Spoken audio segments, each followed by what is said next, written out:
سابق اسپیکر قومی اسمبلی اسد قیصر نے کہا ہے کہ سینیٹ انتخابات کا فوری اعلان کیا جائے اور صوبے کو اس کا حق دیا جائے۔ اسد قیصر نے کہا کہ سینیٹ انتخابات میں تاخیر کے لیے حربے استعمال کیے جا رہے ہیں۔ پہلے ہی فضا بنائی گئی کہ سپریم کورٹ نے کیا فیصلہ دینا ہے۔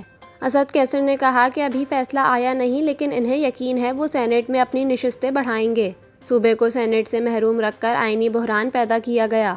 تحریک انصاف کے رہنما نے کہا کہ کے پی کو فنڈز بھی نہیں دیے جا رہے اور سینیٹ انتخابات بھی نہیں کروا رہے۔ چیف الیکشن کمشنر میں کچھ اخلاقیات ہیں تو استعفیٰ دے دیں۔ انہوں نے کہا کہ حکومت نے بات چیت کے لیے کوئی رابطہ نہیں کیا، الٹا ہم پر مزید دباؤ ڈالنے کی کوشش کی۔ اسد قیصر نے مزید کہا کہ عید کے دن محمود خان اچکزئی سے ملاقات ہوگی۔ عید کے بعد ہر صوبے میں آل پارٹیز کانفرنس کریں گے۔ تمام اپوزیشن جماعتوں کو آل پارٹیز کانفرنس میں بلانے کی کوشش کر رہے ہیں۔